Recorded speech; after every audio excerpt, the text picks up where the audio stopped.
been a little controversial. This film coming out this week, we're talking about Hellboy. Didn't really make a lot of money, from what I heard. Not a lot of people were really asking for it, but hey, you can imagine that these two dudes went and saw it, and they're going to give you their opinions about it. That's right, David Harbour as Hellboy. How'd he fare? Is it better than the original? Find out in a very from down below edition of the review.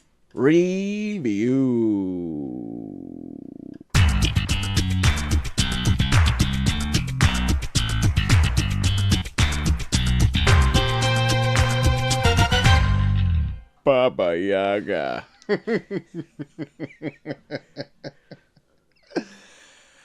Welcome to the review. I was trying. I was coming up with something. Nothing came to mind. So, I'm just going to say welcome to the show, everybody. Welcome to the review. That is a show where two small-town dudes give you our big, hellish opinions. I'm Short of the Max Extreme. I'm the Black Queen. And we are going over the 2019 Hellboy remake. Yeah. At the head of the show. Took the world by... Remake, reimagining. Whatever. What have you. All the rees. All the rees. We're diving in the rees. That's right. We're in the deep end now, baby. Yeah. There's old Reese's Pieces over here. Reese's Pieces. So yeah, we'll get to that at the head of the show. Tell each other. Tell each other. Because we look lovingly into each other's eyes and right. talk about Hellboy. As tradition goes, we haven't yet to speak about this movie to each other. Yes. It's ruined our friendship, but that's how we are. It is. We literally do not talk to each other anymore, except for this day. So we'll get into it. What you probably heard what the world thought. Why don't you hear about these? We're not the world. That's right, right, man. We're the real people. We're individuals. That's right. We have our own opinions. That's right. We ain't gonna let nobody tell us what to think. Yeah. Ain't nobody gonna break on my stride. Nobody gonna slow me down. Oh no. I gotta keep on moving. Of course. Fuck. I was gonna go on with lyrics and then I just went blank. This could be you've been just killing it on segues lately. Just me going shit. Yeah, speaking of fuck. I don't know what's going on. It's probably the whiskey I drank yesterday that I was going on to you about. Oh boy. Hellboy.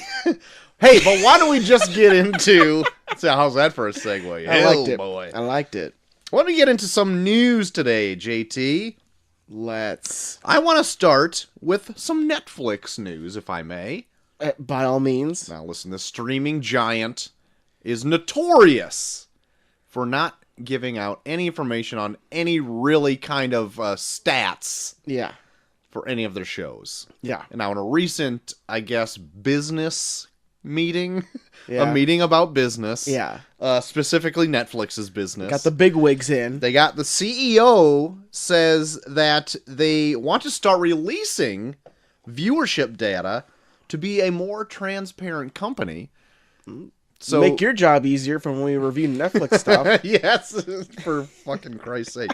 Now, they did have some information about Bird Box when it came out. It said, I guess, on the first weekend, 45 million people watched it. Ooh, boy. So that's some good stuff to hear. But you only really hear about that stuff when it's popular. Yeah. Not so much about anything else. Yeah, they're really big on talking about when the good stuff. Yeah. And so who knows if it's going to be curated because they are. Yeah. I think they said they will be going to a third party, so it's not like as one-sided. Yeah. But it's still, they're getting their info from Netflix. Yeah. So we'll see how it actually kind of plays out there. They're just going to put someone in someone's cousin in a closet and be like, watch this 50 times. Yeah, no kidding. And I also have some more info about that, too, on what they actually count as a view on something, which is kind of interesting. So let me pull that up right now. Netflix has already started to release some more data. I told you about the Bird Box thing. Mm-hmm. A spokesperson for the company told The Verge that an account must surpass 70% of the total running time, including the credits, Ooh, to be counted as one view. gotcha. And the spokesperson added, the spokesperson added that each account may include multiple views and viewers, but it's only counted as one view. Oh. So when it says like 45 million views, that's still pretty impressive because that's 45 different households with their own separate accounts that actually watched like Bird Box, for example. Well, now I feel bad because I only watch 69% of things just as a joke to myself. So you're not getting any of them. You don't count at all. For all they're concerned, I don't exist. Right. For every single thing you watch, you do the math and be like 69% stops at this time. Stop it at that time, and then I chuckle, and then I move on to something else. You've not seen a lot of the endings of many things. I'm confused on how things end. I'm a strictly 2-act structure person. Something bad happens, and then I turn it off. It could end badly for them. Yeah. You don't want to see that. They always break up, and then I'm like, I'm sure they'll turn out all right. And I turn it off.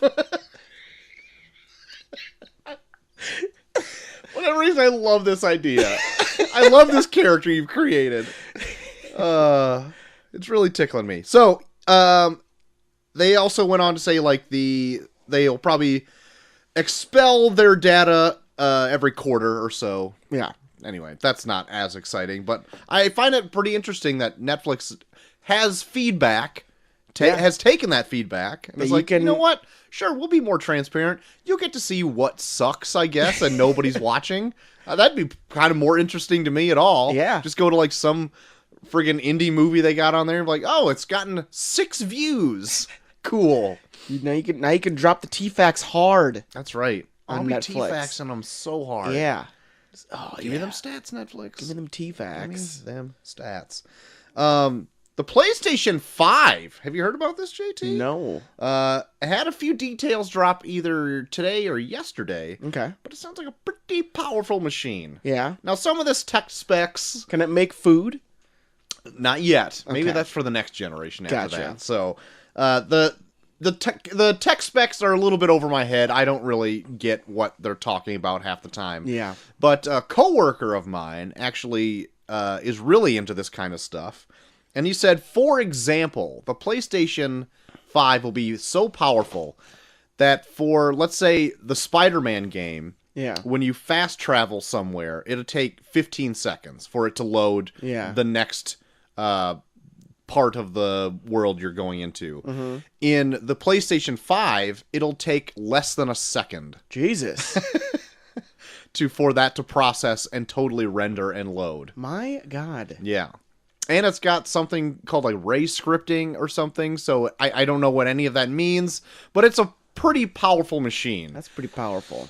I asked him what it would probably retail for, and he said probably close to $500, $550, because there's just a component inside itself costs $180 Jesus. for its processing power.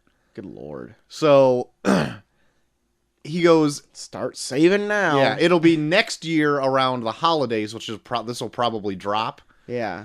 And yeah, start saving now. Start if saving you want now. it. Yep. But yeah, I guess it's gonna be like it's the next step in huge. Yeah. I don't really know how much more powerful things can get Yeah. besides just loading speed, especially they're making these huge AAA titles that take a lot of memory. Oh yeah. But my God, like, I just got a PlayStation 4 and I'm in love with it. I can't think that's anything even better. No shit. And the only thing I want to play is Red Dead and Batman. Yeah. All you want to play and is Spider-Man. All you want to do is fish.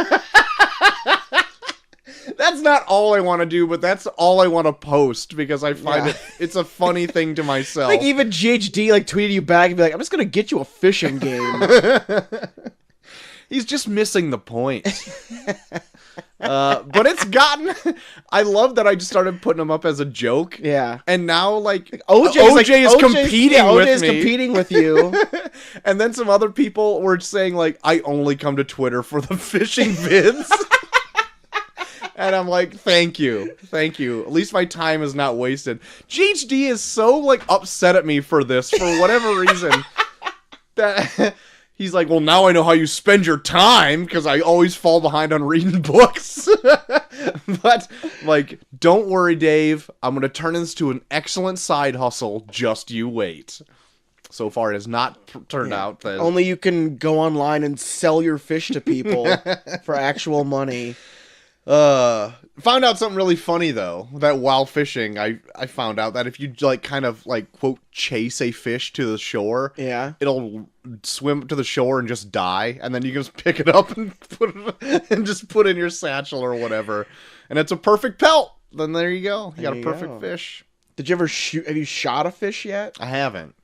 I've gotten close because I've just been really upset and I couldn't catch this stupid legendary fish for like 20 minutes. I'm sure Neil has stomped one to death already. I want to see Neil lasso a fish and stomp it to death. I've tried to lasso a fish. I couldn't get it. It doesn't work in the water. But yeah, anyway, check out my Twitter feed for probably at least 7 fishing for all your videos. Red Dead Redemption 2 fishing videos. Well, even like Eric, I think he was getting fed up with me that I was putting.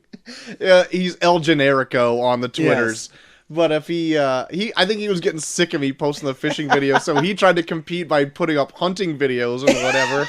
That's right. Oh my god, it was such a good time last weekend. That's pretty much all that was happening on my Twitter feed.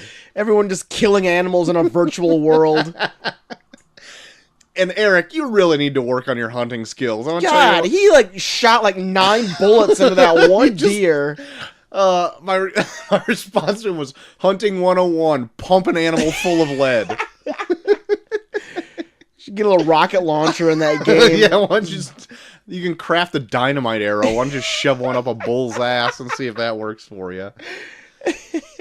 The big thing of news I want to talk to you about, JT. Yes. Is that today, you know I'm a big fan of that DC Universe app.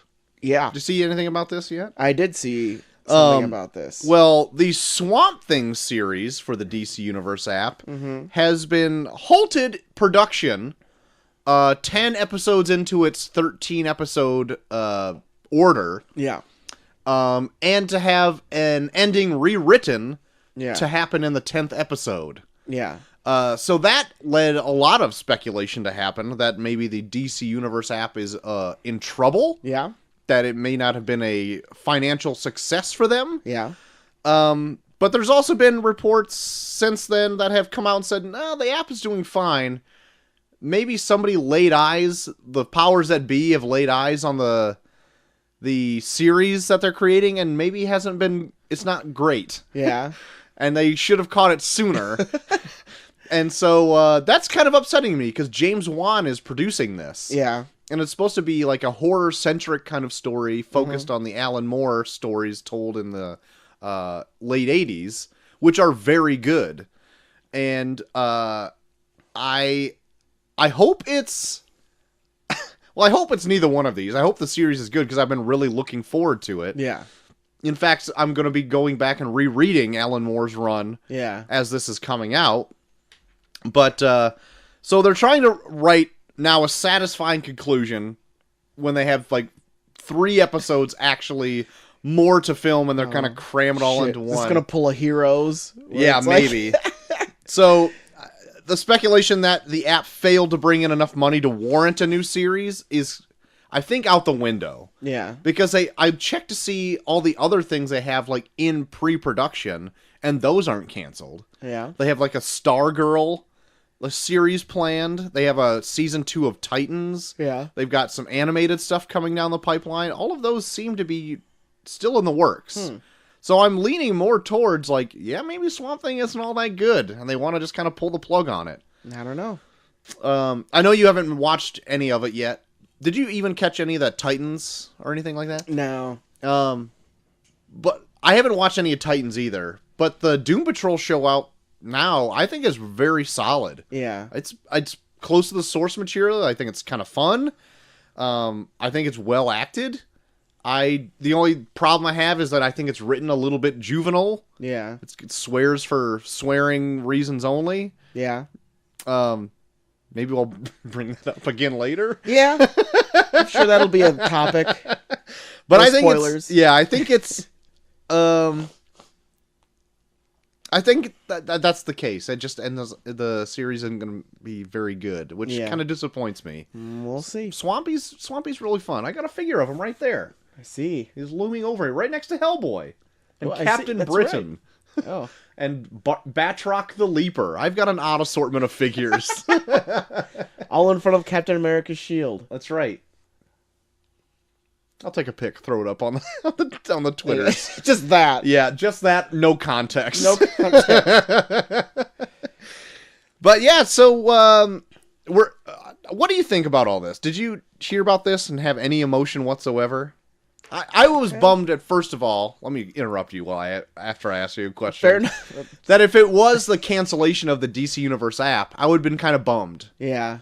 But like they also have been throwing a ton of like comic issues up there. Yeah. To the point I think I read today they have 8,500 single issues up on the app for you to read. Yeah. And I'm like, maybe that was a ploy to get more people to subscribe to get more revenue coming in. Mm-hmm. But I mean, if it's not the case that they're not hurting, maybe they just wanted to be like, well, here's more stuff that you can get with the app rather than like having it be like a last ditch effort kind of a thing. Yeah, because I came across like an article where they kind of speculated that it was because the app wasn't doing well, and they were like bringing up shit where it's like maybe it's just we're getting to the point now where there's so many streaming services that the really niche ones are not really thriving. Mm-hmm. But then it's like I'm sure that there's enough niche streaming services nowadays where I don't think that's really the thing, right? Because like WWE app, that's pretty niche. Yeah, but then again, like the WWE app, like WWE is one of the only real wrestling things on true. TV. That's true. So if you want everything, then you kind of have to have that. Yeah. Especially if you want to get the events for free. Yeah.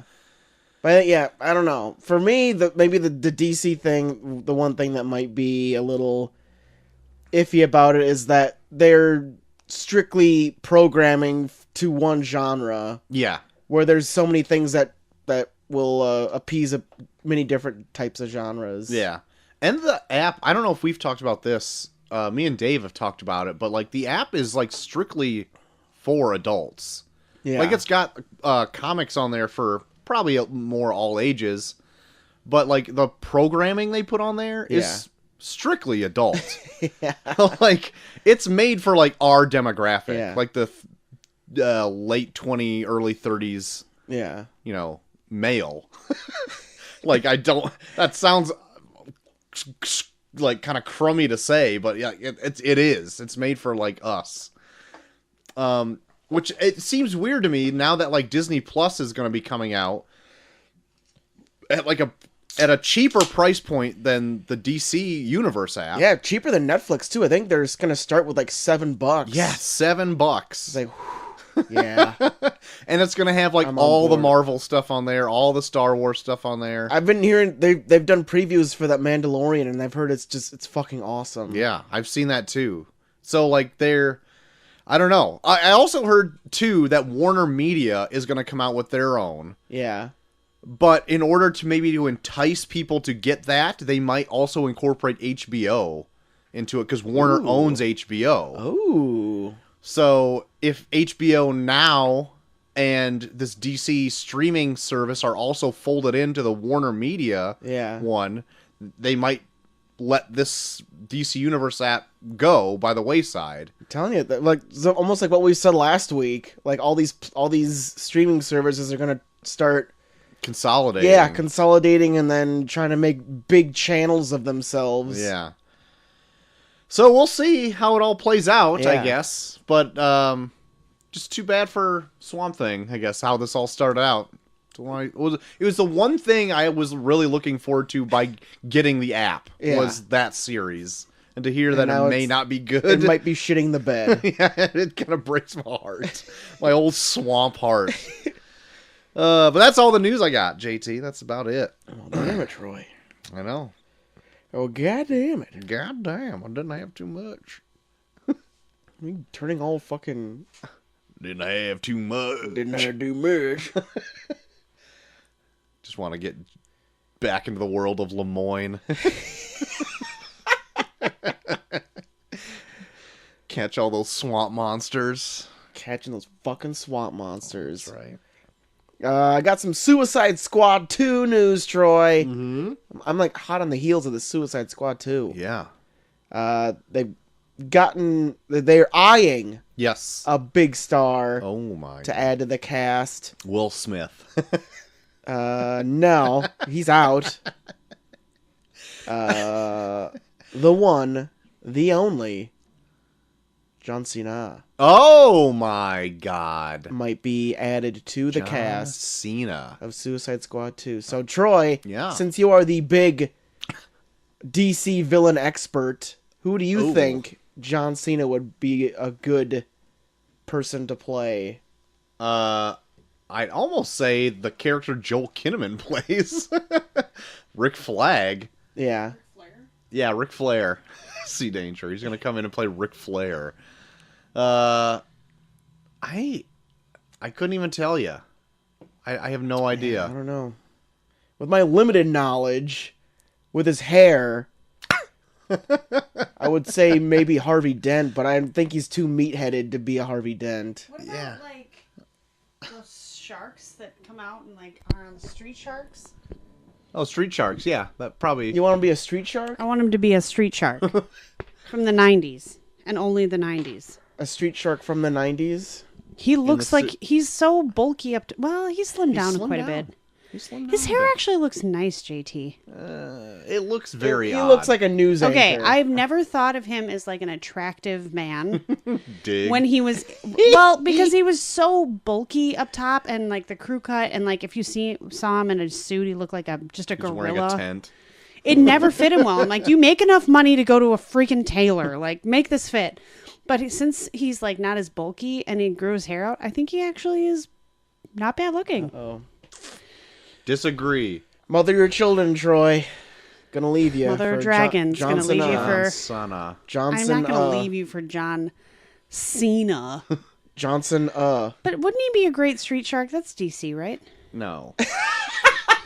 I'm just gonna put a next to your whole thing and just say no. Yeah, I knew that. I just thought I'd test your knowledge. Knowledge tested. Thank you. Are there very many DC villains? The Joker. Yeah. No, he won't. he's not... Yeah, can you imagine being another Joker thrown into the mix? Just ba-ba-da-ba, and it's just him grinning like an idiot. I don't think I'm gonna go back and double back on your Two-Face. I don't think Two-Face is, I think, a too high profile villain. Yeah. Wait, is this a Looking real for- thing that he's Yes. going to be Yeah, a villain? John Cena's gonna be in the next Suicide Squad. Possibly. Supposedly. Oh my god, barf. I just barfed in my mouth a little. Why is there going to be another Suicide Squad A? Well, James Gunn is James Gunn's penning this directing one. it.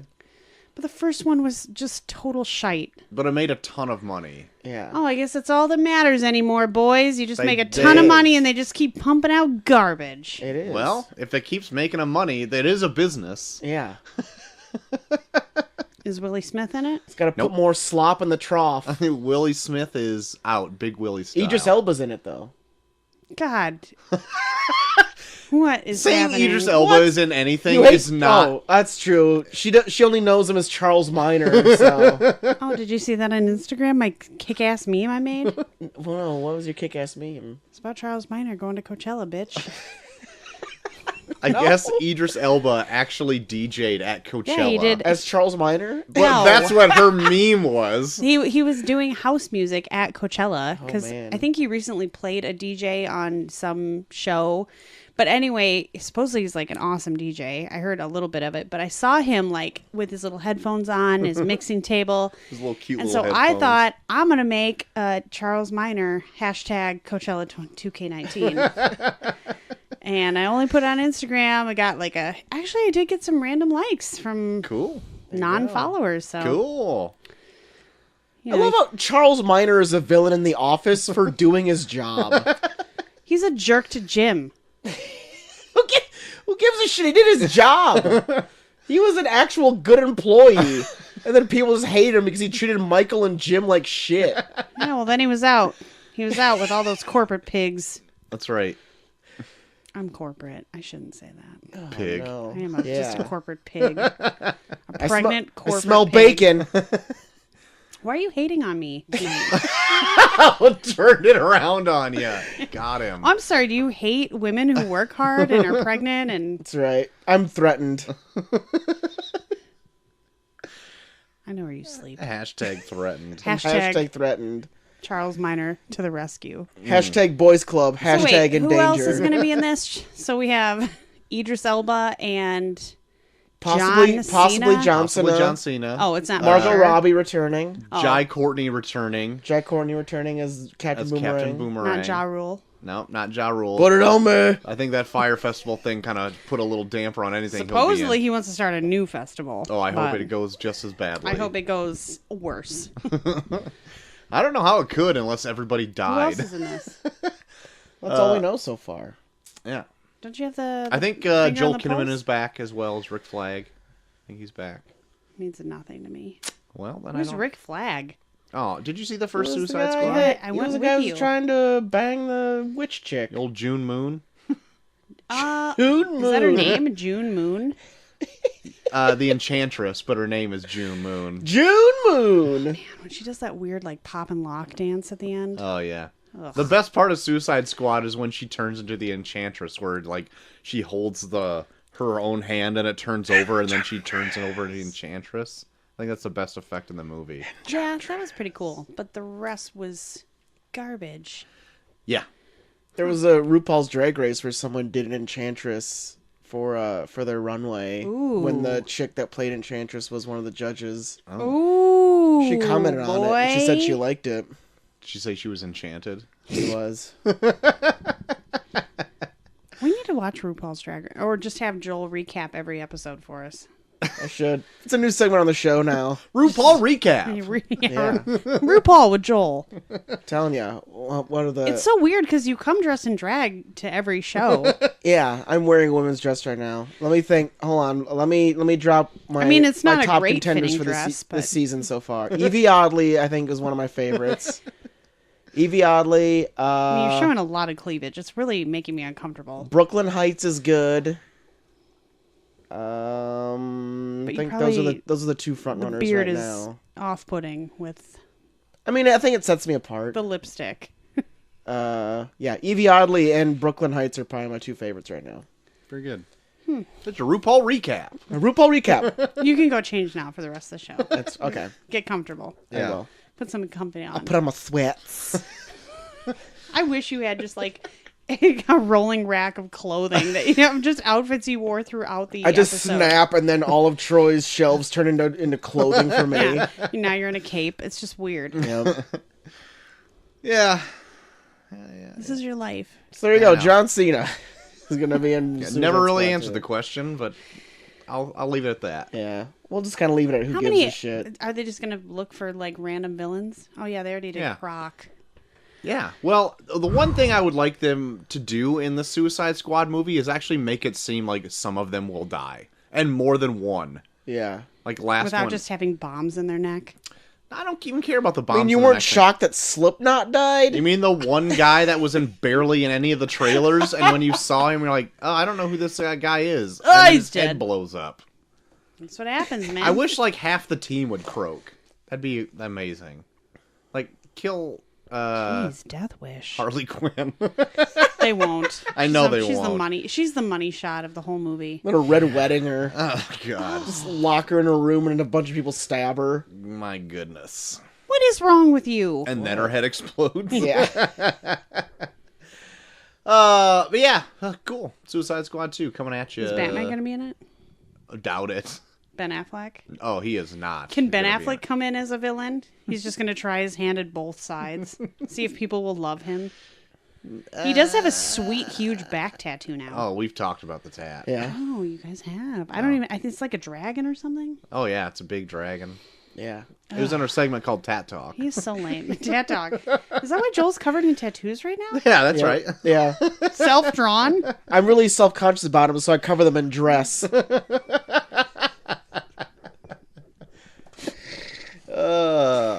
Why just want that, since they can't see you, I just want them to know A nice visual. how glorious you are Yeah. in all your splendor. Very good. All right, boys, I just thought I'd join. Very Hey, good. we love having you. Do you? Are you gonna sit down or? I don't know. There's just like, I don't know. I'm going to gonna put keep pajamas standing right on. here? I'm going to go put my drag on. Pajamas? And then I'll be back. Is that a soft J? Pajamas? Pajamas. That actually sounds nice. All right. Any more news? Yeah. You're welcome, you bitch. Got some Star Wars news, Troy. All right. Kathleen Kennedy has come out and said that they are currently in the process of developing a project that will spotlight a very popular Star Wars game, Knights of the Old Republic. Oh, okay. As like a feature. Yes, I believe so. Okay. Could be a feature, could be a series? a series on the Disney Plus app. How about Who it? knows? I've never ever played that, but heard it got great accolades. It was pretty fun. Yeah. I think I played about half of it, I think. I don't know why I stopped, but it was fun. Too hard. No, I think it was one of those ones where, like, I don't know. Some of the missions got kind of convoluted, Oh, I see. but who knows? What are you gonna do? What are you gonna do? Troy, Present. did you ever watch the $6 Million Man? I never had. Well, I might have caught like a random episode here or there. Yeah, So I'll say yes. good old Steve Austin, That's right. the original, the OG. Well, Warner Brothers is currently in production of the $6 Billion Man. They've been in production for this for a while, haven't they been? Maybe. I think I've believe read so. something about this like off and on for the last year and a half. Yeah. Yeah. Well, they got a director for it. Thank goodness. Finally. Travis Knight, who was the director Okay. of Bumblebee, Okay. which is good because I love the transforming Uh-huh. the Transformers did in that. Not so much a $6 million man thing or $1 billion. That Well, we I know. mean, he'll have like attachments. You can like see like shit come out of him in a Transformer type way. But he's not like Inspector Gadget, is he? I don't. Maybe. That's it. That's what Cena should be. Inspector Gadget. But Mark Wahlberg is going to be playing him as well. Oh, okay. All right. I don't know if that gives me any ease. Like, I'm not really a huge into this kind of franchisey type stuff, where they're like bringing back like old stuff and repurposing it for a new audience so much. Sometimes it works. Most of the time, it does not. Yeah. So, especially if Mark Wahlberg is the lead, I'm like, What are you talking about? See, how do you motherfucker me? But maybe we'll see, won't we? It's We'll fun to see. be surprised. Yeah, it's gonna be the hit of the summer next I year. hope. Or some shit. I hope. My last bit of news, Troy. Tomb Raider. We talked about it on here. Yeah, You talked about the older one. That's I right. talked about the newer one. that's right. Well, the newer one's getting a sequel. Is it now? Alicia Vikander Uh-huh. reprising her role. Okay. So we'll see how Good. that plays out. Good. I'm surprised. I didn't think it got as enough acclaim to warrant a sequel. Did it make any money? I No. don't know. Chelsea's saying no. Of course it did. Lara Croft, I don't bitch. think you know. I don't know Check the my dollar notes. I amount, but I gotta can't have it imagine it written down here made somewhere. zero money. Looking through. I think it did okay because I think it did good overseas. I 'Cause can I think- see that. Remember us saying that that one and Oh yeah. like this one and the old one kind of made about the same amount of money. Really? Yeah, but- almost. But by, the yeah. old one made most of its money in the States, and then this one made more money overseas. It made $274.6 million on a $94 million budget. That's a lot of money. So there So you it go. did okay then. Does warrant a sequel. Mm-hmm. So we'll see. There you have it. I personally liked I didn't see like that Tomb one. Raider. I didn't see it I like either, the but I Angelina got enough Jolie one. praise. I ended up liking the Angelina Jolie one too after going back and I liked it watching back it. when it first came out. Yeah. It was stupid Yeah. and fun, and I think that's the only reason I like it. Fair enough. It didn't take itself seriously at all, and I liked it for that. But you have to watch it in the right frame of mind, because if you're just like looking for a great Tomb Raider movie, this is not the movie for you. She looked amazing in it, though. My goodness. Oh, we were talking about how horny we were when we were watching it. Yep. Do I need to leave? We're pretty. Is the room going to start to probably stink? went 30 minutes on how horny we were. Yeah. Okay. Yeah, we keep talking about this anymore. There's going to be some pretty raunchous dick stank Those up in sweats here. of yours are going to get real tight. That's right. Yep. Pants getting tighter. Ooh. Yuck. You got anything else? Did you say that was the end of the news? That's it. All right. That's it? That's it. It's done? It's done. All right. Perfect. Chelsea's it done. I don't know. Yeah, just say it is. Like if you can't even play along. Yeah. You're just sick God of it damn it. already. Chelsea, see any good trailers lately? You know, actually, I have not watched any this week. I'm trying to think if there's really been anything. There's a big one that came out. We'll probably save that for... I did Let's see save that, that, yeah. and Save that I'm one. sorry For I the end. forgot. That's okay. Well, we can That's get the only into one that. I've seen. I haven't really seen anything else. All right. Well, I don't have two very big ones other than the Star Wars one that we'll bring up. That we're obviously Ruin it, referencing. Troy. Yeah. Not like I think Nice we do subtle that every lead in. time, Trying to be so coy, and then I was like, well, the Star Wars one. Nah, fuck. It follows up with what I've been doing all night. So we talked about Swamp Thing a little bit earlier. They did show a tease of the Swamp Thing series, even though they said they were gonna cut it short. But it's pretty much just kind of what the physical suit looks like. Yeah. It's just him standing up out of the swamp. Looks pretty good. Yeah. It's like a physical suit the whole time. It's no CG or anything, unless they touch it up with CG, but looks fairly good for a TV budget. Yeah. You know what I mean? So looking good. All right. That's pretty That's much all I live got. action? Live action. Oh, shit. I know. Well, shit. Well, shit. And then I also saw the latest trailer for the Dark Phoenix movie. That's still, Oh, yeah. Saw that, too. Is that still a thing? still a thing. Still coming out. They keep pushing it back, right? Well, now they've got a date in place, but it's coming out for sure now. Sansa. This trailer, did you see this trailer? Yeah. I did see it. What'd you think?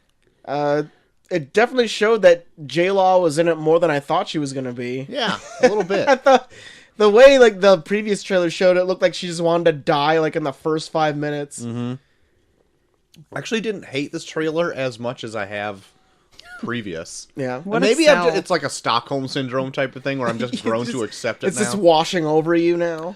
But I was like, all right, yeah, this movie's going to happen. Let's just give it to me at this Yeah. point. We're going to watch it for the show, so fuck it. Yeah. So, Fuck it, we'll do it live. yeah, exactly. Do it live. Put it in us and then we'll... Forget about it. Forget about it one later. day. yeah. We'll have to remind TSS each other up in what the there. fuck happened. Toxic shock. Oh, good. So yeah, I don't know. Like, that's my feelings on. Yeah, I think we got to see a little bit more of Nightcrawler action in the trailer. Yeah. You look kind of freaky. I was digging it. Well, yeah, that's about it. I don't know. Yeah. It still look a lot like X-Men 3. Yeah. The space stuff looks stupid, though. I need to watch this. I 'cause guess I was not more watching intrigued this of is very what- interesting. I was kind of in when they said they were like, "Oh, we're going into space now," and then I was like, they're well, not even like wearing space suits. They're just flying up in there in their ship, and then like yeah. Nightcrawler's like teleporting all over space. Where it's like, is this shit not affecting you at all? Yeah, you're not. Yeah, you don't have a spacesuit. You're wearing like a jacket. Yeah, he's wearing like a fucking windbreaker out in space. That sounds pretty friggin' amazing. Yeah. So let's Just the way you guys are describing it, not the reality. let's just see it already. Yeah. Just Get bring this When it does out. it come fucking out? thing over with. June 8th. I don't know. June 2020. Oh my god! If they push it back any farther, that'd be gonna bad. give a Just shit. can it and put it on the I still cutting don't know room if New floor. Mutants is actually coming out yet. Yeah, I haven't heard shit Keep about it. bouncing back. Like, will it be on a streaming service? Will it actually come out? Like, I haven't heard shit. Yeah. So I don't know. who knows? Not me. But those are my other trailers besides the big one. All right. Well, I saw a teaser for The Boys. There's a new one out. This one's called the Spankin' teaser. Okay. Ew. Where they show a lot more of the superheroes in question that need to be taught a lesson. Uh-huh. There's even like one pretty funny scene where one of them shrinks down like Ant-Man style and walks into someone's vagina. Nice. Where'd you watch this? YouPorn? Yeah. Good. Yeah. It actually might be just the porn parody of The Boys.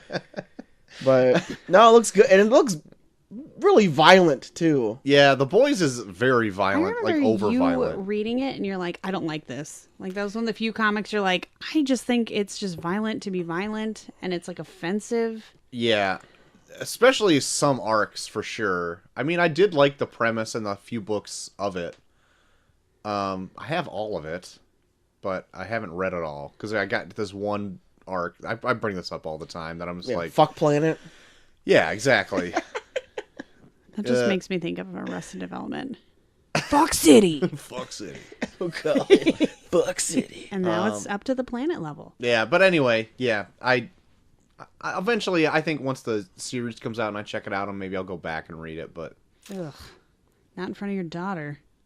of course not. It's very graphic. I know, you so showed me graphic. a few pages, and I was like, what are you reading? What kind of smut did you bring in this house? Got your bedtime story. Oh, God. It is too much for an adult man sometimes. So there you have it. Oh But it's the shit. same guy who wrote Preacher. So Hey. if you're into that, there you have it. Anything else? The other trailer that I have outside the big one, they put out a trailer for Playmobil, the movie. We know how much we love those Lego movies. Mm-hmm. This one's weird, where it's like a girl and her brother get sucked into like a Playmobil diorama. Uh-huh. And like, I think it tries to be like the Lego movie, but it seems dumber. It sounds dumber. Yeah, it's like the brother, like, he was holding on to like a Playmobil figure of a Viking, and he like fused with it, so now he's like this strong Viking type person, and then he gets captured by a king to fight in an arena, and his sister's trying to save him with a weird bearded lumberjack and a secret agent. It looks so like just explaining it sounds so stupid. Somehow sounds dumber saying what it actually is. So check it out. It looks fucking Check it it's out. fucking idiotic. Great. Then why don't we just jump into the big one that I've already just blown my load and said what it was? Yeah. The Star Wars Rise of Skywalker. The Rise of Skywalker. We got a first teaser trailer of that. Sea Danger, why don't you jump in and say your thoughts on this thing? I liked it. Yeah. Did you like the last one? You know what I did, and actually, I have a coworker who likes to argue with me about this all the time, and I'm not a diehard fan of Star Wars. I just like it at face value, I guess. Yeah. Just not the I'm 90s kind of ones. the same as Like, you. I find them fun. I really like them. I was something I used to watch as a kid with my stepdad when I was like homesick, so it's nostalgic in that sense. Yeah. But I did like the recent ones. I think the effects are great. I liked the stories. I didn't have any problem with it, but I feel like when I talk to this fanboy at work, just picking everything apart, and sometimes it's like, I just want to see a movie to enjoy a movie. So the trailer, like, I liked Daisy Ridley, and I like Ren, I like Ray. Yeah, you're right, Ray, because I was thinking Kylo Ren. I like him. I think Adam Driver does a great job as a villain. I like Oscar Isaacs. I mean, I like all these characters, and I think it's interesting where it's gone. So I was excited to see it. Yeah. They don't really show you a whole lot. No, No, and I don't want him to either. No, but I thought that was. I mean, it shows her just being like a badass, Show or me that leading into goddamn her. Billy D though. oh boy, did Baby they. got a stew going. That's not even Billy D. Williams. Oh yeah, it's true. Wow. But you know what? Wow. I sometimes Yeah. get them confused too I because know. their personalities are similar. I know they're always so jolly. But Like Billy D and God damn it! Don't tell me. all right. No shit. Now I just fucked myself. Right Well, your A. moving on. But I am glad Billy D is back as Lando. Like the fans are Carl Weathers. Yes, thank you. The fans were clamoring for Billy D when he didn't show up in Last Jedi, Yeah. and like, everyone's getting their time to shine, and like he wasn't invited back, I guess. Yeah. So I'm glad he's back on this. But the one thing, like, I heard that a lot of people are worried about is having this movie kind of undo some of the things The Last Jedi did, and spend a lot of time maybe fixing things that weren't so popular in the populace of Star Wars fans. Maybe. Like the death of Luke Skywalker. Maybe. Because you do hear his voice and saying not everyone's lost or Well, there's something. Force or- ghosts. Yeah, and I'm assuming that's That's kind of what I figured too. But then I was like, And they tease like possibly like the Emperor is in it at the very end because Yeah, he you had hears mentioned that. cackle. And they show the ruins of the Death Star. so I don't know. One of I them. think it'll be interesting to see what because the title about Rise of it? Skywalker. Yeah. I don't know. that I'm like, it makes me wonder that Kylo Ren is gonna flip. I don't know. Yeah, who knows? That's my bet because you don't ever see who's driving the spaceship that's flying at her in that scene where she's like jumping over it. You only see a leather bound hand. Yeah. It's speculated that it's him. Yeah, but what if they flip it? Who knows? He is I a don't know. He's fixing his helmet. He is in the- technically of the Yeah, Skywalker clan. that was one of the things that like fixing his helmet that he had to broke in break- the last yeah. movie. It's like, oh, I guess they liked it because it looked too cool. I don't know. Who back. knows? But Why I did think break my helmet? It was sounds so fun. fucking cool. Oh, yeah. And it's the last one that they're doing. It's like this is the last of the three, right? Yeah. Yeah. Then they're gonna they're making a different trilogy that's completely different from this. But Yeah. I liked it. I will continue to fight that battle at work. Yeah. You can like I am totally at this point in my life like fine with people liking anything. Yeah. Like that they like get any joy out of it, good. I'm glad. Maybe Not I don't into agree with you. Anybody who likes Yeah. Dungeons and Dragons, though. Jesus. Well, there's a thing on Twitter where like there was this guy that did a video where it was him watching the trailer and like he was like crying watching it, and then like God.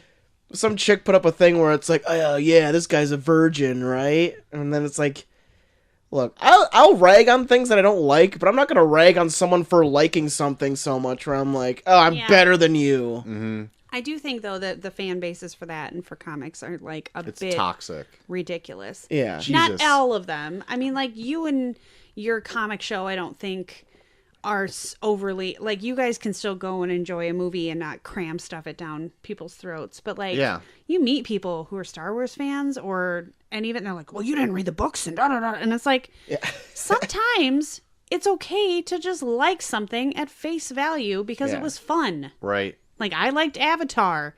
I said it, people. I like Avatar too. So Yeah, but then Dave, Really, it's not even out yet. Imperious Rex Dave, like shit all over me for liking. Like he was really mean to me about Avatar. yeah. I will He's never very forget that. opinionated. He was, and it really like at the time kind of hurt my feelings because I was like, I really raved about it. So they went and saw it, and he's like, "That was stupid." I'm like, "Well, it was fun." At the time when Avatar came out, perfect example, it was like cool technology. Yeah. Not saying it's the greatest movie ever made, but it was fun. Right. Obviously did something right. It's still the most highest grossing movie of all time. Is it really? Yeah. What? Until Yeah. Avatar 2 comes out. Which yeah, of that boat course. has sailed. Yeah. I Yeah. mean, I'll see it, but I'm over it. I mean, Took too Avatar long. 2 is going to address what Avatar, the first one, didn't have, and that's more water. Right. Marinara Trench. All I know is fanboys should shut up a little bit. let people enjoy things. Look, I'll admit there were things I didn't like in the last Star Wars one, but I think the last hour of that movie was pretty badass. Like the fucking lightsaber fight in that red room, and then all like the salt planet shit. I like That all salt that planet shit, where as they went over the salt, it was like red on. I mean, Yeah. like, visually Yeah, stunning. very movie. good. It's cool shit. There's just some things in there that kind of rubbed me the wrong way, but outside of that, I liked it. You missing Luke? No, I'm for Luke dying. I was too. I like the idea of like passing on the old guard, passing it on to new people. But there was just some things like logically that I didn't like in the last that's one. the one reason like I was kind of against chunks of it too, but there are parts I did like. But I was thinking like if you're making like a 3 arc movie and you know you're doing it, and in the middle arc you totally like recant on anything, like undo anything that you're trying to start, and then you try to undo that in the third movie, if that's what you're trying to do, that seems like a waste of time to me. So anyway, that was like the one thing I You got. listening, Disney? I don't know. We'll see what they do. I still don't even know what they're gonna do with this Yeah, next one, right. so we'll see what they do or end up doing. But I'm still looking forward to it. I am Yeah, too. same. But I'm glad it's going to go on a bit of a hiatus after this. And is it coming out at Christmas again? Yeah. Yep. Yeah, See, yeah. that's fun. I think it's a fun time of year to go see. Bring the something like that. family. Mm-hmm. Sing Yeah, some carols. we'll bring the daughter, the 2-year-old. That'll be fun. Not. So anyway, yeah, that was the last Star Wars trailer. I don't think we said pretty much what we thought about it, but I thought it was fine. I liked it. It didn't show much. Same with like the Force Awakens trailer, like with J.J. Abrams behind that one too. Didn't show much of anything. Just a little bit of tidbits to wet the palate. That's about it. There you go. Mm-hmm. Wet nips. Yeah. Break some bricks. Wet nips. Well, review Terminator movies 6. Everybody. 6. Yeah. Sucks. We got our matchup from last week is Monsters Inc. versus That Aw. Thing You Do. Monsters Inc. Really? Well, I like Monsters Inc. That's a You good... never have you seen That Thing You Do? Yeah, the song gets stuck in my head every single time. Oh, so you you just don't want it so that it doesn't get stuck in your head? No, I just think that Monsters Inc. is a better movie. It has a lot. Those Pixar movies have a lot of heart. Like, you watch that well, you don't gotta say that. and you don't tear up a little bit All right. over Boo. Oh, boo-hoo. Yeah, right. This dad over here, I guarantee, would rewatch that and sob like a baby at the end. Probably would. Just watch it. Where's Boo's parents? Yeah, seriously, just weeping. So don't even. Well, that was our matchup. The polls ended. Did you see who won, Troy? I did. Well, you'll be happy, Sea Danger, because Monsters Inc. Duh. Moving on. Advances. Beating That Thing You Do. I actually voted for That Thing You Do. Yeah. Because I've never seen it. I saw it, I think, once when it first came out, and I was pretty young, so I don't know. Maybe it's better than I remember. You're not a fan of the Oneaters? Just open your can. That reference is just lost on me. I have nothing. Well, you'll probably never see it, so I'll just say it. In the movie, the band wants to call them, the head of the band calls his band the Wonders, but he wants to use one as in the number one. Yeah. And then every time they get a gig, they keep calling them the Oneaters. That's good. I like that. See? This is stuff we're missing not watching That Thing You Do. Yeah, this is the stuff. So Monsters Inc. moving on to the tournament along with Alita Battle Angel. So good start to the tournament so far. What do we got for next? For what our is next our week's? next one, these films are pretty close together. Okay. We got a 2005 film Okay. that is a remake of a very old classic, Okay. and a 2004 film based on a boxing story. Okay. The 2005 one, I'm sure you'll get this one, Troy. The tagline is "The Eighth Wonder of the World." Oh, is it King Kong? It is King Kong. Okay. Got Jack Black in there. Mm-hmm. Got King Kong. Got a King Kong in there. King Dong. Oh, got him. Peter Jackson at the helm. Mm-hmm. Peter Jackson was so jacked about making that movie, and then I don't think it did well. I don't know. Not like he like came off his high from Lord of the Rings and then was like, I'm gonna make King Kong because I'm obsessed with it, and then it was like, nobody likes it, bro. I remember seeing that for my birthday. Did you go on a double date with your mom? No, I went on a group date with a bunch of people I didn't know. God, you and your stupid group dates. I just remember it being too fucking long. Yeah, it was very long. I don't think I've Peter ever seen Jackson all had of way it. too much clout after No Lord of the shit. Rings. It was like 6 hours long. Unnecessarily long. All right, so you got that option. So, and from 2004, boxing movie, the tagline. This is the most pompous fucking tagline I've ever read in my entire I life. thought that was gonna be the tagline. But here's the tagline: Beyond his silence, there is a past. Beyond her dreams, there is a feeling. Beyond hope, there is a memory. Beyond their journey, there is a love. $1 Million Baby? Looked up into your face with the most, what the fuck? Seriously, that's like the backside of a VHS tape. It is $1 Million Baby. Yeah, I've never seen that. All I know is they reference it on Looked The up Office. from the last slide and just give me this, what the fuck look. Because it's bizarre. Great. I've only seen Chunk's $1 Million I'm sorry, Baby. Makushla. All I know is from The Office. Oh, I know well, what happens in the end because that was like spoiled real early. and it's been parodied 1,000 times. Oh, yeah. I'm sure, I think a Scary Movie parodied it. I think It's Always Sunny parodied it. Oh, yes, they did! They did! Let's just watch that version. yeah. But yeah, okay. Okay. So, King Kong versus $1 Million Baby. Oof. Which one you thinking, Troy? $1 Million Baby.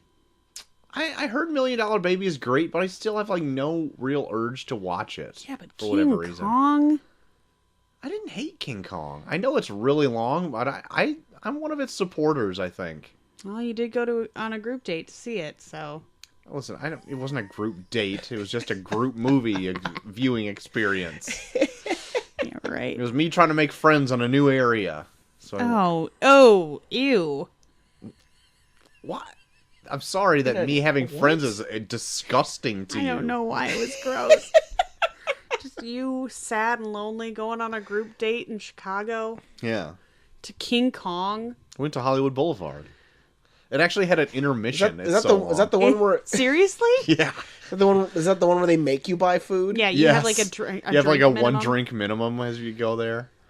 Intermission? Yeah, it's it had that an intermission. long? Yeah. I don't know if Please pick all $1 theaters Million did, Baby. but this one I'm gonna still vote for King Kong. All right. I God. think. Well, Troy's urging King Kong. Sea Danger's urging $1 Million Baby. Yeah, I don't know. I'm kind of up in the air on this one. Okay. I guess we'll see, won't we? We shall see. Mm. We shall see. Well, that'll just lead us into the head of the show, what everyone came for. Everyone That's waiting. been nice, guys. Well, you don't like Hellboy? There's Sea Danger. Some people love a good night's rest. Oh my god, I'm so jealous. Yep. I am real pregnant, so. Just sleeping for 2. Or not. Uh, Enjoy. thank you. We shall. Wait, are you talking about the Golden Circle one? Wrong movie. No, We're talking about the got new it. one. the very new one. All right, I've clearly overstayed my welcome. Night, boys. Don't let the door hit you on the ass on the way out. There's no door. There's literally no door. All ass. Have a good night. Thumbs up. Double birds. Got it. Perfect. So that'll bring us to Hellboy 2019, debuting April 12th, 2019. As of the 16th, with a budget of $50 million, opening weekend made $12 million. Yes. Not too good. Not good at all. As of April 16th, it's made $14.3 million domestically. Yes. Worldwide, $24.6 million. This doesn't sound good. Especially with Endgame right around the corner. Yeah. And on This its is gonna opening be- weekend, it came in third. Yeah. This is gonna get buried. It's already buried, I want to say. Even if this does what usually movies do and drops at least 50% on its second week. Yowza. I mean, it might be able to stick around a little bit because I don't think much is coming out next week. Yeah, nothing's coming out next week, but everyone's going to be prepped for Endgame. Yeah, everyone's gonna be saving up. That's right. Rotten Tomatoes currently has this at 15%. IMDb has it at a 5.4 out of 10. And Metacritic 31%. Wow. And Gone with the Twins Oh, gave it a 3 out of 10. Jesus. Yeah. This movie has taken a beating. Yeah, everyone is just hating the shit out of this. I'm going to say right up top, I don't think it deserves the kind of kicking this movie has gotten. Yeah. But that being said, it's still not one of my favorite movies either.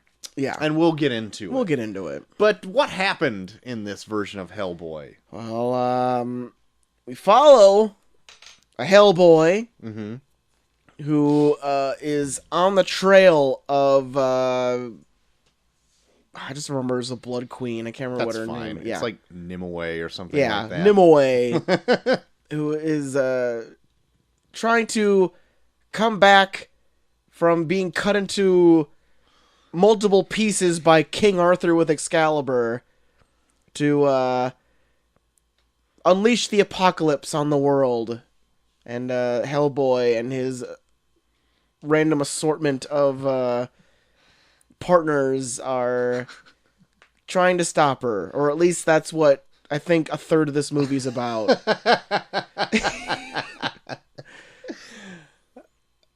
Okay, yep. End of full stop. Yeah. Yeah. To be honest, this movie goes all over the place. Yeah, it really does. Going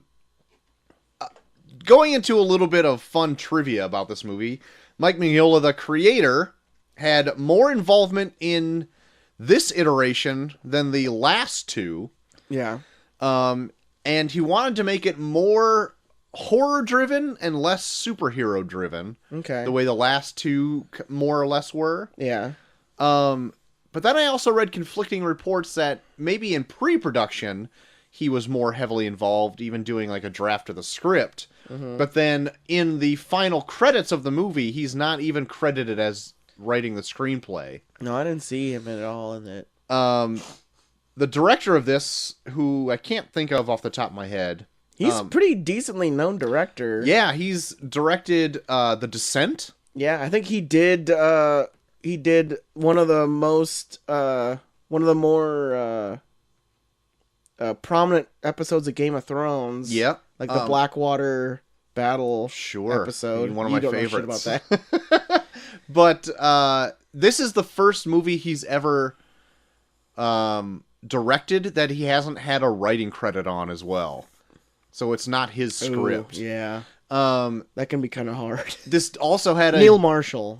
Thank you. This also had a bit of a troubled production, more or less with the director versus the producers and executives. Yeah. Fighting over things as little as what a tree looks like. Yeah. And I heard like things were so like tumultuous on the set that even David Harbour and Ian McShane would like just go off and get drunk Yeah. Oh at my certain God. points.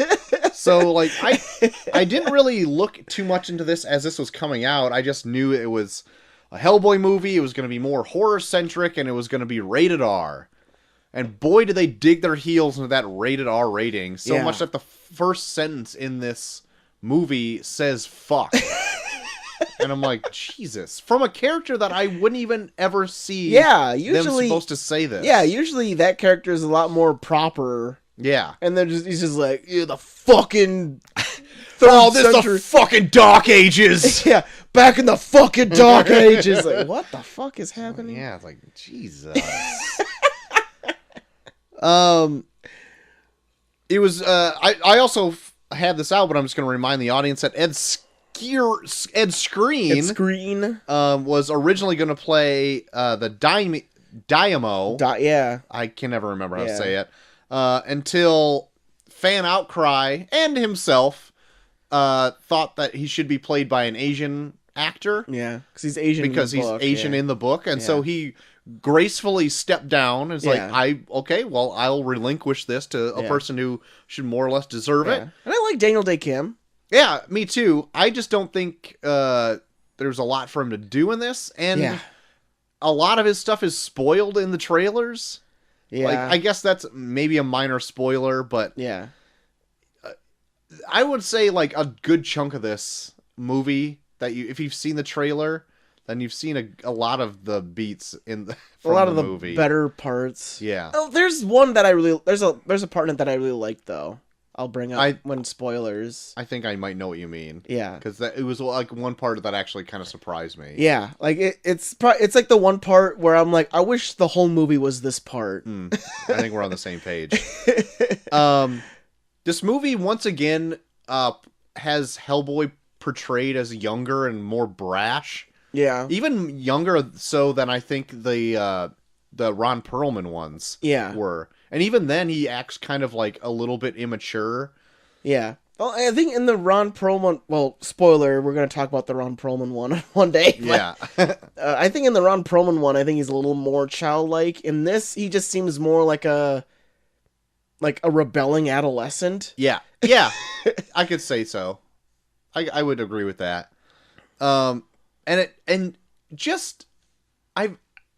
I've been ingesting a lot of Hellboy lately. Oh, yeah. And it's such not a huge departure from how he is in the books. And again, I always hate being this guy. In the books, it's like this. Yeah. But he's like more of like a laid back, blue collar, paranormal investigator. Yeah. Wherein in this one, I don't feel like he's just like more angry and a little bit more. He's got like a bigger attitude than he does in any of the books. Okay. And he's also cursing. Yeah. And I just don't feel like all that fits in what they're trying to. Yeah. What they're trying to do here, I don't think fits the character or does him great justice. Okay. Even though I do think David Harbour, I fell into his portrayal of Hellboy. Yeah. Fairly quickly. Yeah, I think I like David Harbour. I like David Harbour's acting in this. It's just I feel like he's not. A lot of the gripes I have about him is probably more what was written for him to say. Yeah, exactly. Yeah, the same thing. Yeah. This was originally scheduled for a January release, and it got pushed to April. Yeah. Which I think was maybe a bit of a mistake. I don't know what... I can't remember what came out in January, but I feel like if it did, I think it not being sandwiched between like Shazam that did fairly well, and in a couple weeks Endgame. Yeah. I think if it didn't like live in this little sandwich, it kind of was in its own bubble. Yeah. It maybe would have done better. Yeah. At least fiscally, anyway. Yeah, I would say so. Still might have Hellboy's got a name for himself, because everyone remembers the Guillermo del Toro films. I don't think as much as everyone thinks. Really? Because, like, I told a few people at work today that I was going to go see this movie after I got done, and they're like, oh, what's that again? And I had to explain the concept. Yeah. Even to somebody that I talk a lot about, like, TV shows and movies with. They're like, oh, what's a Hellboy again? And I had to explain the whole, like, premise of it. And, like, I was like, man, I guess he's not as popular as I thought. Yeah. He's still, I think, a pretty iconic comic character. But as the mass populace, I don't think he garnered that much attention from the last two films. Which I'm actually surprised that they did a relaunch of this. And I think that we actually said that. This might be one of those Fantastic Four type things, though, where like they had to put one out to keep the rights. Maybe. Because what was like the original Hellboy came out like 2004? 2004, and then a sequel came out in 2008. Oh, yeah, so maybe they didn't have to, but yeah, I don't know. Maybe it's just they're kind of riding that, like, we gotta... I feel like there's a lot of things nowadays where they're like, we have to strike while the iron's hot on this comic bubble before it bursts. Yeah, I that could be a thing too, for sure. Because I think there's a lot of studios that think like once Endgame is done that there's gonna be a huge decline in interest when it comes to comic book stuff. Yeah, I also agree with that. They. I think the other things I have are more spoiler driven, but I have one more screenshot I wanted to pull up. But no, for me personally, I just feel like this movie would have been better if it would have picked a lane. I don't think it really knew what it wanted to be through most of it. Because I'm surprised that you said that this Hellboy didn't strike you like how it does in the books. Because it felt like a lot of this was like some director or some writer's vision, and then a lot of it was like kind of course correcting to kind of fit a mold. And I felt like maybe they were trying to fit more what they were trying to like fit. So, and I thought they were trying to like fit like what the books were like, because a lot of this was like, why are we doing this? Okay, so I guess a positive with an asterisk for this movie is that it fits a lot of Hellboy actual lore in this movie. Yeah. A lot. Yeah. But I feel like for your instance, have no idea about any of it. They're just like, why are you doing this? Yeah. For like me, I'm like, oh, that's funny. They did this. Nobody else would get this unless they read any of the source material. So I don't know really who this was for, because the people who don't know about the books are like, why did they do this? This makes no sense. And then the people who do know what the source material is are like, well, that doesn't seem right. He would never do this. So it's like it rides this dual line where it's not for anybody. I know, because like, this movie drives me crazy because it's like it does the thing that I hate that movies do, where it's like and then storytelling, where nothing really leads to another thing. It's just and then he did this, and then he did this, and then he did this. Like nothing, it doesn't feel like one scene leads to another scene. It's just he's just doing stuff, and that's I think a positive of the book, because the book as it came out wasn't told chronologically. Like, you'd be, like, have one... Like, the first one, obviously, is, like, the story of, like, his coming to Earth or whatever.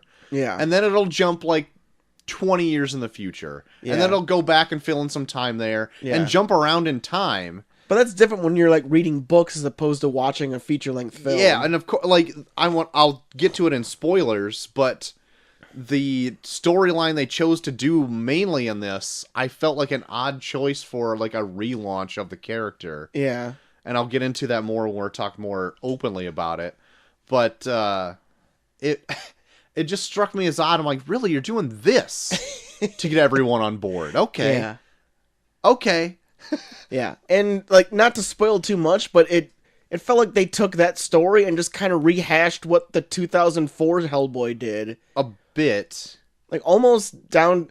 Like, because watching them back to back, it's like, you're pretty much telling the same story, but with different characters. Yeah. Yeah. I need to write something down before I forget it. Okay. So here's the other screenshot I wanted to pull up really quick. So Neil Marshall weighed in on the film's R rating and how freeing that has been for adapting Mignola's work. He's quoted as saying, "We've been granted permission to do it R-rated," which for me is just like taking the cuffs off. It's like, okay, so now we can just make the movie that we want to make. It's not like I'm trying to force it to be R-rated, but if it happens to come out that way just because of my own sensibilities, then fine. And nobody's going to stop us. So that's the main difference. And I'm sure, obviously, the success of things like Deadpool and Logan have not hurt that cause. But also, when you go back to the original material, it is kind of bloody, so I'm going to embrace that. I agree with half of that. Yeah. That he's not... The material, yes, is bloody, and it's horror-centric, but it's not gory. But then you watch this movie, and it feels like they force a lot of stuff to make sure that they got the R rating that they wanted. Yes, and that's the part I don't agree with.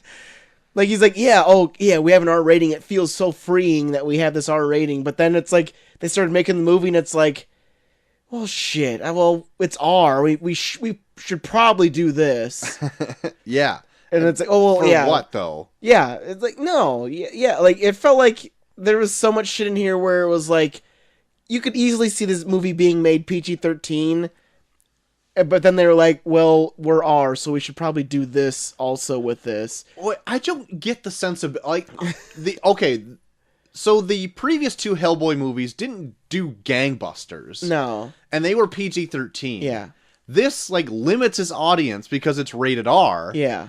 And it also, if you just look at the past history of the movies, didn't really clean up. No. And so what were you expecting by Yeah. cutting your audience Yeah. in half? Yeah. And like I said, like, this movie doesn't need to be art, but there's like a literal scene where they show the most violent deaths of human beings for no reason. Mm-hmm. Like, literally, like, the most violent human being murders by demons I've ever seen in a movie. Yeah. Where I was, like, I wasn't even shocked. I was like, why?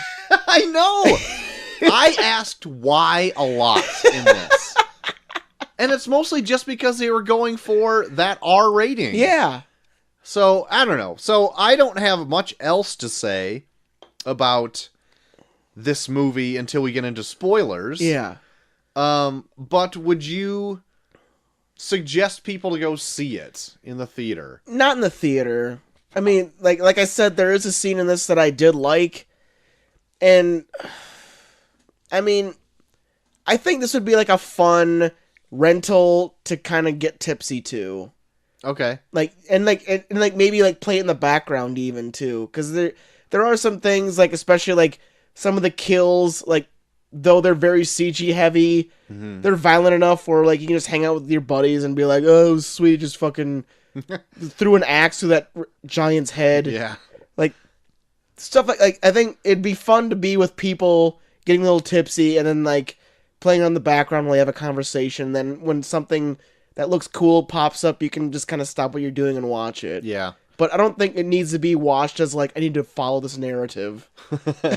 Yeah, I don't think you need... you can probably skip it in the theater. Yeah. And catch it like on demand or something like that. Yeah. I don't even think I would suggest a purchase. No, not purchase. I would rent it. Yeah. But I think that's my thoughts on it. So, spoilers from here on out. What is we've been kind of dogging on a little bit. Yeah. I don't think this movie deserves its 15% on Rotten Tomatoes. No, it doesn't. But I think it might be a 15% just because, well, Rotten Tomatoes, it's a different kind of aggregate. Like its aggregate is like, did you like it or did you not like it? And I think the 15% could be based on just people being like, I just didn't like it. Like, it's not like I don't think it's like based on like people absolutely fucking hating it. I think it's just based mostly on people being like, it just wasn't that good. Yeah. I'll save my score for the end, obviously. Yeah. But I don't think it deserves that 15% at all. Even like the Metacritic one that's 31%. Like, that's even still kind of low. Yeah. Out of 100%, that's F minus minus minus. You know what I mean? Yeah. If you're grading it the way we grade it. Yeah.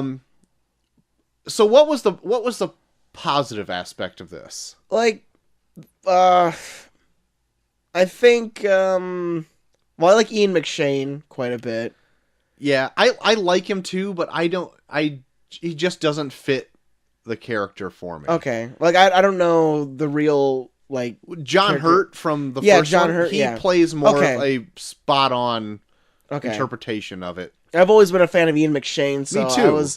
I was digging, like, kind of like his portrayal of it, where he was just kind of like a dick, like a dick father a little bit, where he's like, just shut up and do it. Like, he's just kind of in his face, like, gets in Hellboy's face about it and stuff. So I kind of like that. Mm-hmm. I think that's mainly just maybe just a personal bias that I just like Ian McShane. Yeah, sure, that's fine. And I don't know, like, there was so much stuff in here where I was like, I could like this, and then I don't feel like it never pushes itself to that point. Like, I don't know, like, it felt like this movie wanted to be campy, but then it would take itself seriously, where it's like, oh, okay, well, maybe they don't want to be campy. Maybe they want to kind of divert from what the original Hellboys were and try and be more serious. But then they'll do something really campy at the end of that scene where it's like, Well, then why didn't you just fucking do that the whole time then?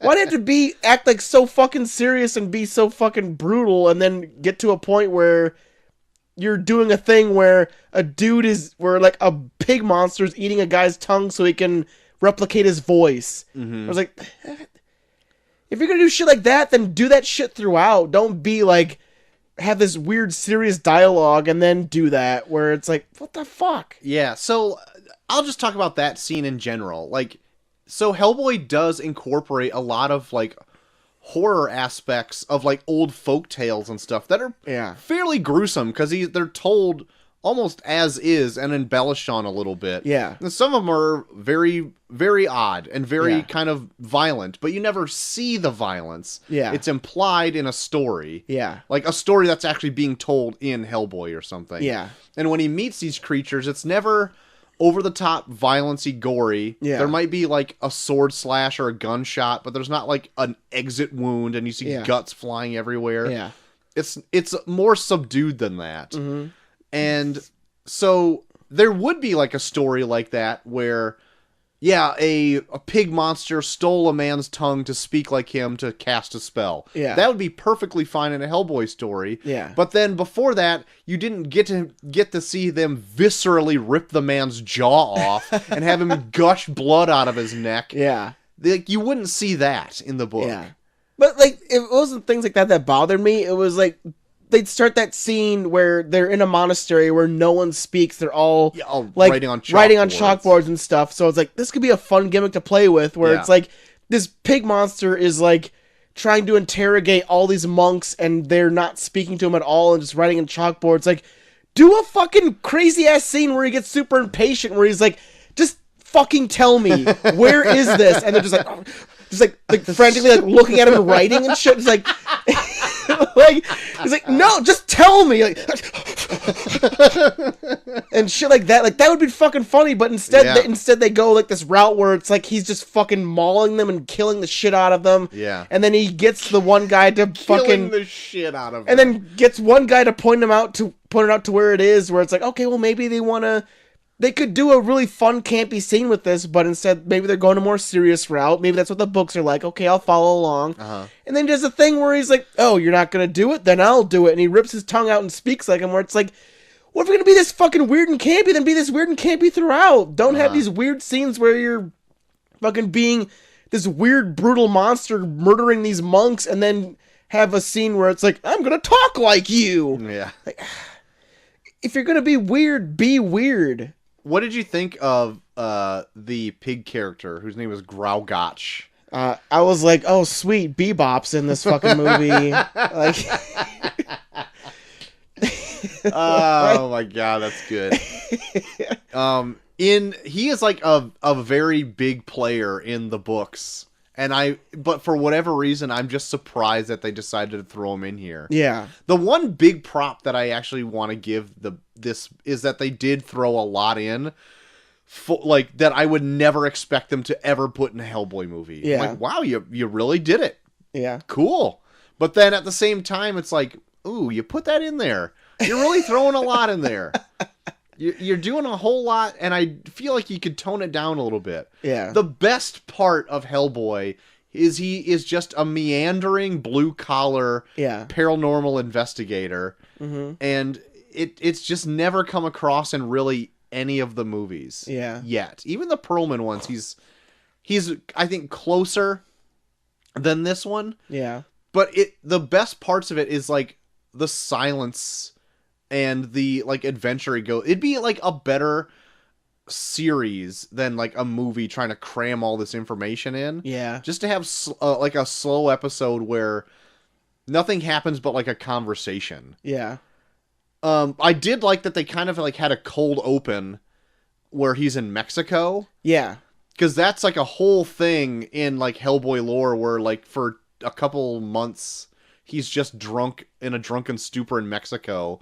Yeah. And like pretty much what they have on screen is kind of like the like one big arc in there. Yeah. That it was really fun. I know. I was gonna bring it up where it's like, oh sure, this movie we go to, and then they have to incorporate Mexican wrestling just to appease me, I guess. But like that's like one of my favorite parts when he goes down to Mexico. He he befriends, like this, they only have like the one guy who turns into like a vampire and he's like, I'm Kamazotz or whatever. But like he befriends 3 luchador brothers. Yeah. And like becomes like best friends with them. And then they go out and defeat like paranormal activities at night. Yeah. After they wrestle.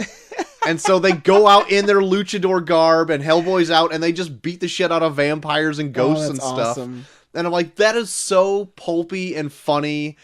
And then one of them gets bit by a vampire who turns into a vampire. Yeah. And then it's like actually like a vampire turkey that bites him. And like they turn into like this vampire who gets impaled on the turnbuckle post. Yeah. And then like Hellboy's sad about it. So he becomes like a drunk in Mexico for like months on end. Yeah. So like I'm glad that chunk of story like is like was told in this as just like a fun like one-off adventure. Yeah. So now, and I can see where you're coming from because like you said, like so much of like the beginning of this, like the first third to the first half of this, it felt like meandering stories. Like they were trying to appease so many different things where like, oh well, people want to see a Hellboy movie. We got to give them this story. We got to give them this story too. Where it's like, fuck, man. Tell the story you want to tell. Yeah. But there's so much shit. Like, he does that. He fucking hunts giants. Yeah. He gets fucking kidnapped by some fucking, like, medium. And then he meets up with the fucking dude that turns into a were-jaguar. or a were-cheetah, where it's like, fucking tell your story of the fucking witch chick. Like, that's what you introduced. I want to watch that, but you're making him go through all these fucking things where he's like, and then he did this after this, where you're like, is the thing that we watched in the beginning of this movie even gonna fucking matter? Like, I don't even know. Like, it's literally like, I think it's like the hour 10 mark where he finally does meet up with, they finally do end up meeting up with the fucking Blood Queen chick. Where it's like, it literally took this long to get to the actual story of the movie. Yeah. It does me like it does jump. It actually has like a breakneck pace, I think, for like a good half of this movie. Yeah, where they're jumping around to a lot of places. They have the big like title cards where they're at. Yeah, where like Preacher did that. Yeah, where it's just like boom, Dallas or whatever. Yep. And I think it fits Preacher because Preacher like comes at you with like a big aggressive attitude. Yeah, but in this I felt it was like way off base. Yeah, it felt like a fad. Yeah, exactly. And so like you know the first trailer of this where it's the Monet trailer? Yeah. I feel like that trailer fits this movie very well. Yeah. I would say, yeah. And like I ended up kind of like finding that trailer okay the more I saw it. I'm like, you know what, it's not so bad. But then if it's like the whole movie's like that, like there's one scene in this where they fight to kickstart my heart. And we're like, this is the most un-Hellboy thing I've ever seen. Dude, I gotta bring that up. This soundtrack is unfucking relentless. Yes. I like the songs in it. Every scene starts with a fucking song. Yeah. Where you're like, did you just not want to pay for a score? I don't know. But yeah, it's ever since like James Gunn or like Edgar Wright started doing this in movies and they got like super popular. Like now everybody I feel like is trying. Yeah, but those movies have a score where it gives you music that doesn't draw attention to itself in scenes where you need to pay attention. But like with like a movie like this where they don't pay for a score, like every song has lyrics, so it draws attention to itself. Yeah. So when they do a fucking fight scene where the guy's like, come on, baby, come on, yeah! Where you're like, wait, what? Wait, I'm watching a fight scene, but this guy's fucking yelling in a microphone. Like, yeah. I hate shit like that. Like, I don't give a fuck if you have to, like, buy it on, like, free, like, a free score online. You need to have those scenes where you just have a score. Yeah. So that you can fucking just emote. Yeah. So you can just have a scene, have a fight scene. Yeah. Have a scene where the dude's doing something where you're not being like bombarded with a guy fucking yelling lyrics into a microphone. Where you're like, this is taking me out of the whole fucking scene now. Yeah. Yeah, exactly. I agree 100%. So, like, we're still kicking the movie a little bit. I'm going to Yeah. go into a positive that another positive that I like. Yeah. I like that they included the character of Lobster Johnson in this. Who was Lobster Johnson? The Thomas Hayden Church character. Who, Oh. like, shows up in Hellboy's intro and he's in one of the post-credit scenes or mid-credit scenes. Okay, I didn't watch the mid-credits. I didn't even know there was mid-credit scenes. I always stay for, like, the fun, like, credit scene where they have, like, the animation and stuff like that. Oh, okay. And it happened, like, right after it. Okay. And there's actually a post-credit scene that I didn't stay for Oh, either. Ghost Hunter Dave told me about. I'll bring it up later. Okay. But Lobster Johnson was, like, the Thomas Hayden Church character, like, when they redo, like, the scene of his origin where he's, like, brought into Earth by Rasputin and the Nazis and stuff like that. He's the Yeah. guy with the big lobster claw on his chest. Oh. And who's like just goes on and starts like killing Nazis and burning them with his lobster claw. Like in the books, he's like this pulpy hero from a bygone era who just like with the U.S. troops like went to fight now. He's like a more aggressive Captain America. Yeah. And I really liked him a lot. He didn't have like the same kind of voice that I pictured him in the book, but I still really liked him anyway. Yeah. And when he pops up in the mid-credit scene, Yeah. Hellboy is visiting the grave of his dad. Yeah. And he's like getting drunk or whatever, and then he looks over, and the ghost of Lobster Johnson's there, pretty much saying like, "Buck up, son! Get back on that horse! Make your enemies taste the claw!" And he's like, "Lobster Johnson, I fucking love you!" And then he Lobster Johnson like walks through Hellboy and through like this grave and everything, and he's like, "You're amazing! I love you, Lobster Johnson!" And then it goes into the credits, and I'm like, I love that. Like, it was a great little like punctuation mark at the end of the movie, which I was kind of so about. But I'm like, that was kind of some fun stuff. Yeah. And I'll bring up the post-credit scene when I get talking more about like Baba Yaga stuff. But, Yeah. Yeah. Well, we can bring. Well, the one thing that I think about that I loved the most was the Baba Yaga Oh yeah. stuff. So the Baba Yaga, real Russian folklore. Yeah. Really creepy in this. Yeah. Like they when he gets pulled into her dimension and like he goes into the house chicken. The chicken leg house. I love the chicken leg house. The chicken leg house is amazing, and then like they show her a few times before this where it's like, what the fuck is this shit? Like she's like talking to the fucking Bebop about like Yeah. bringing back the Blood Queen and shit. Where it's like, okay, whatever. But then when they do the shit where Hellboy gets pulled into her dimension and he goes into her fucking house chicken, and like she's actually like moving around and shit, and it's like you can't really tell like what side is up for her because she's like she's bending around, and like you can't even tell like if her arms are her legs or her legs are her arms, or it's like I'm digging this shit. Yeah. Yeah, she was really creepy in this. Sometimes her prosthetics I felt like looked a little stiff, I guess.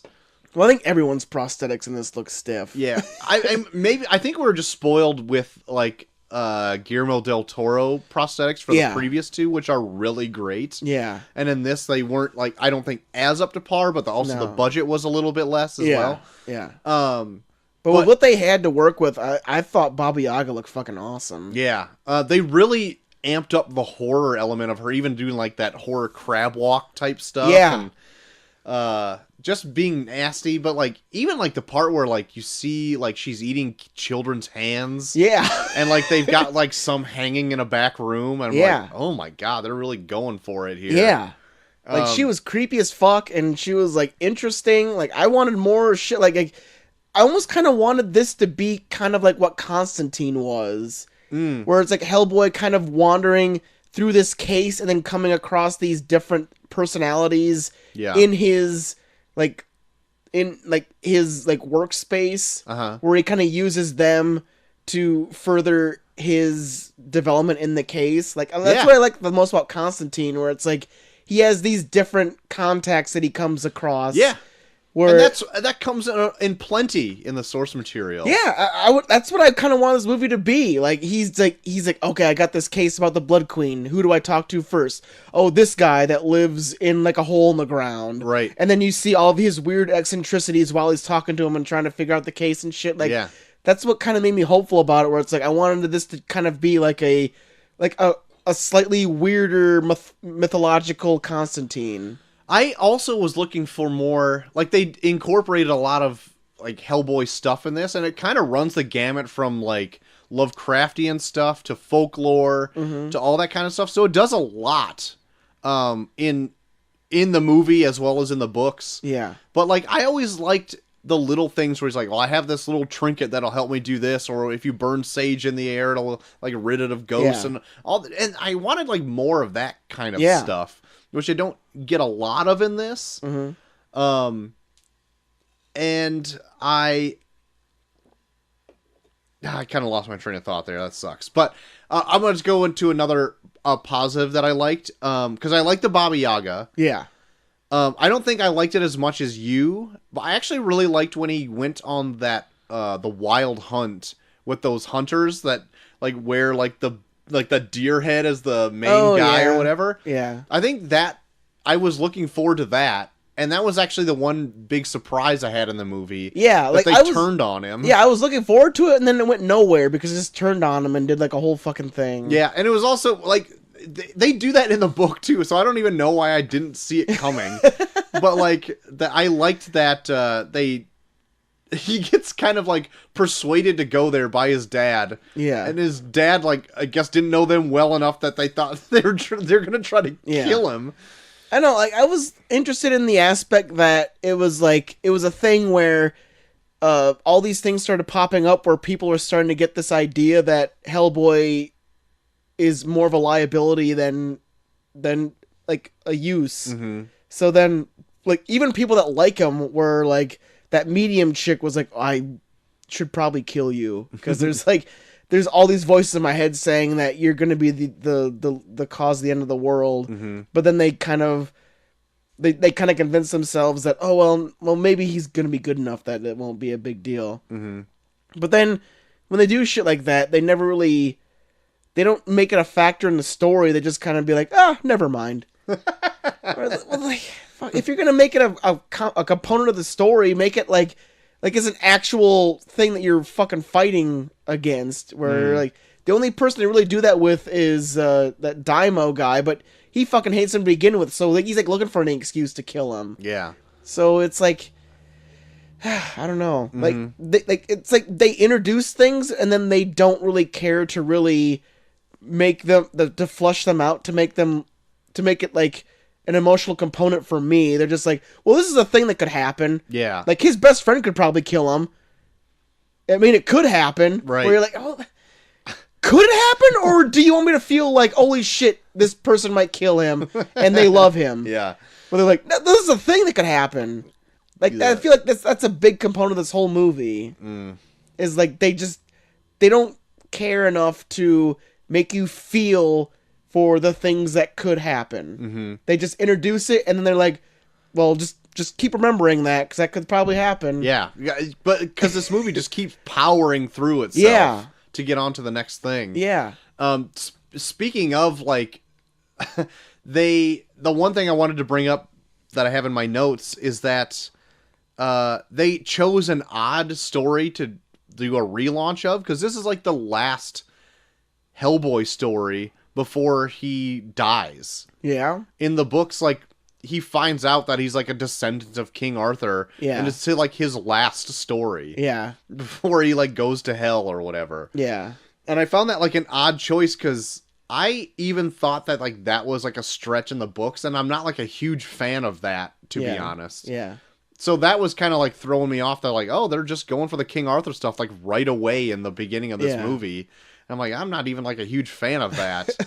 I'm more of the fan of, like, the Nazi occult type stuff. Yeah. I'll talk more about that on our Monday show, but yeah, like, there was like components of this that I was digging where, like, when they did that flashback in the very beginning where it's like King Arthur and Merlin are here, where it's like, I'm kind of digging this. Like, it looks like it's going to be campy as fuck. They're introducing like King Arthur and Merlin, and they're cutting this chick into a million pieces. Like, this might be kind of campy and fun, and then right when they get into the Hellboy shit, then it's like, no, we're serious. Yeah. We're like, if you legit bring up King Arthur and Merlin, you're not a serious movie. Yeah. Also, I found it weird that they didn't have an Abe Sapien in this either. They chose to have Daimo in this. Yeah. The two people that he partners up with, that Daimo and that Alice. Alice? That's her name. Yeah. they weren't a big deal. No, especially Daimo. Like, I thought he was going to have a bigger part because he always seemed to be with Hellboy in every trailer. Yeah. But as much as you see in the trailer is about as much as you see in the movie. He spends most of the movie just complaining that Hellboy's here. Right. And then Alice, every once in a while, she has like weird spit ghosts that come out of her. Yeah. Ectoplasm that spits out of her. I don't think she has any real powers in the book either. They kind of mixed her up with that Johann Kraus, who you saw in the second, that was voiced by Seth MacFarlane in the Golden Army. Oh, yeah. Because he is like an ectoplasm trapped in a suit, and he can kind of do some of that stuff. But in this, I want to say like she has maybe some psychic abilities. Yeah. But other than that, like everything else, they kind of just mixed a few characters up for one. Yeah. But like she's a big part of like Hellboy's lore, and at the end of the story, she's like a huge part of it. Yeah. But I still found it weird that like that she was, I guess, necessary. Yeah, and I don't know. Like, no offense to her, but I don't think she was the greatest of actresses either. There's a lot of it where she's just kind of like... I don't think she stuck out to me as like anything bad, because by the time... Yeah, she just didn't stick out. Yeah. Pretty much. Like, there's so much to this is like... His partners in this were definitely lackluster compared to the ones in the 2004 one. Mm-hmm. They do tease Abe Sapien at the very end of this movie. Yeah. But then I was like, what? Why? But that's another and then thing where it's like they have this whole... It's like legit like a 3-4 minute long scene where it's like, I thought this was over. Yeah. Yeah. And just it's another adventure that they go on in the last and then they get minutes of the movie. And they get to a tank where it's like, look, it says Sapien. And we're like... Ugh. This obviously is not getting a Cool. sequel. Yeah. So the post-credit scene, which I also did not stop and watch, is a Baba Yaga almost like monologue telling a character that you never see, because like you're the perspective of the character that she's talking to. Yeah. About like how he'll get his revenge and all that kind of stuff, and then the movie just ends, like kind of setting up like another movie. Yeah. And it's like not gonna happen. Yeah, I don't think we'll see another Hellboy movie for a long time. Yeah. If we see any at all in our lifetime. With how this one's doing, they're done. This isn't gonna be a thing. Yeah. I just want David Harbour to get good work. But that's the thing, like I liked David Harbour he in was this. Yeah, he was good in this. Like, I feel like if he was given good dialogue as a Hellboy, he would have been a good Hellboy. Yeah. But they write dialogue for him like those weird... He strikes me as like those dudes that think they're funny, and they keep fucking... They'll drop jokes a mile a minute, and then it gets to a point where it's like, you're not funny, shut the fuck up. Yeah. I'm done. Yeah. And like he's not like that in the books either. He's like he's got a real low-key deadpan sense of humor. Yeah. Where he'll just like say something not like with any attitude or any like malice or anything like that. It's just something so like dry. And it's like, oh, that's kind of funny. And in this he's like non-stop attitude. I know. Like I don't think he ever talks genuinely to anybody in this. He's always cracking wise. Yeah.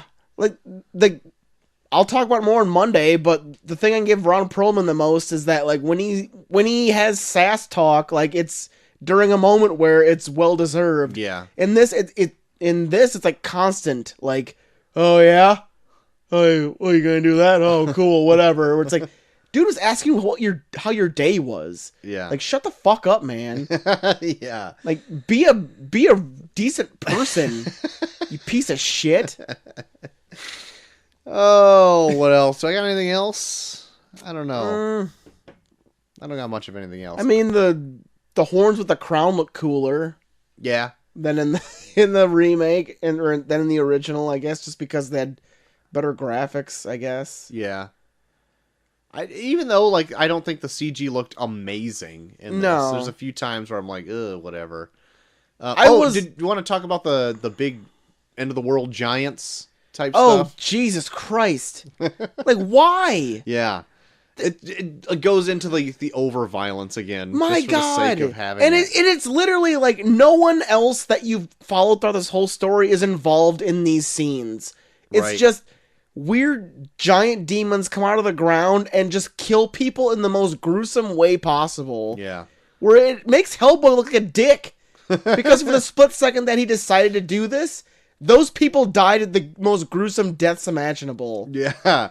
Like the one guy who gets picked up and like kind of snapped over something and then they pull his skin off. Yeah. And there's one guy that gets split in half crotch-wise. Yeah. Guts spilling all over the place. God. Another guy gets like clawed in the face to get his face skin ripped off. It's fucking insane. And it's just because, like, Hellboy made, like, a split decision where it's like, I'm going to grab Excalibur, and that's what's going to cause Armageddon. But then he was like, well, I changed my mind. But it doesn't change the fact that these people brutally died. Yeah. You're still an asshole. I know, man. Yeah. It was almost uncanny where it was like, are they legit telling the same story from the original with just a different character pulling the strings? It felt like that. Yeah. I have a hard time asking if you even like Hellboy as a character, because he's always portrayed so different than what like he's originally written as. Yeah. But like, I like the idea of Hellboy. Okay. I think if I read the books, I might actually end up liking him, but I like the idea of... Because I do like stories where they do take tinges of different stories and tweak them to all make them connect and center them around a certain character that's kind of a fish out of water from a different area to kind of deal with these things. Yeah. So I like all of that stuff. It's just the iterations I've seen of it have not been that good. Yeah. But I'll talk more about that on Monday. Okay. But with this one in particular, it's like, I like your idea, you're just stupid. Yeah, I don't know. Got anything else to say about the movie? Like, we didn't really Not talk really. about Yeah, Jovovich, really. she's just kind of there. I- She's literally just reading lines, it feels like. I was talking with Ghost Hunter Dave about it, and we kind of brought up that, like, the Resident Evil movies and anything else that we've seen her in, she's really taken... Like, I didn't hate her in this, but then Yeah. again, she didn't really do anything either. No. She played it kind of safe, because I was like, in any other movie, she takes a bit of a chance. She goes out on a leap, or, Yeah. like, goes out and really does something, like, for the Yeah. Fifth Element, she was great in. Yeah. Whatever you think about the Resident Evil movies, she definitely takes a chance in them. Yeah.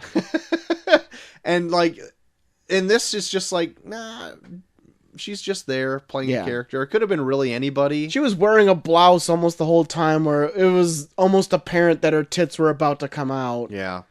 Like, it was definitely that... This movie felt like it was made by, like a middle schooler.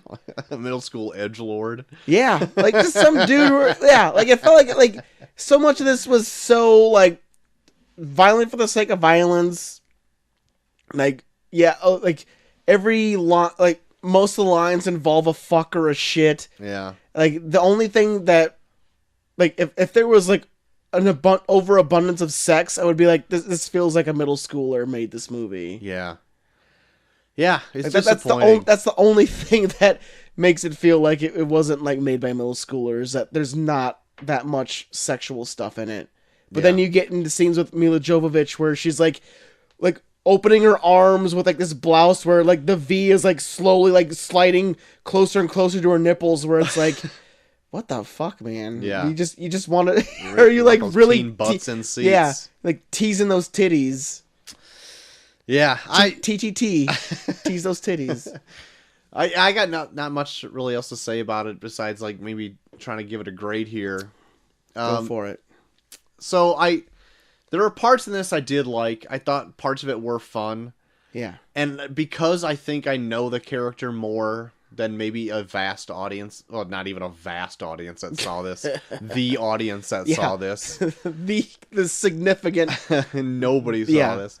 But I think that makes it a little better for me. Just by the sheer fact alone that, like, even though the script I don't think was great, no, they did try to jam pack a lot in it, but I think to its detriment. But it still had like that weird fan servicey thing, that I think I bit into a little bit. Yeah. So I probably give it. I'm verging between 2-letter grades here. Oh shit. 2 letters in general? I'll go with a C-. Okay. I was verging on D+. Okay. But I don't think I hated it enough to me to have it a D letter grade. Yeah. So I'll go C-. Okay. Like I said, it just feels like this movie didn't go enough one way or another, and but I did like the Baba Yaga stuff quite a bit, and despite what David Harbour's given for dialogue, I do in a lot of ways enjoy his performance. So I'll maybe give it like a little bit higher than you, maybe like a C. Okay. I mean, it's still not a glowing.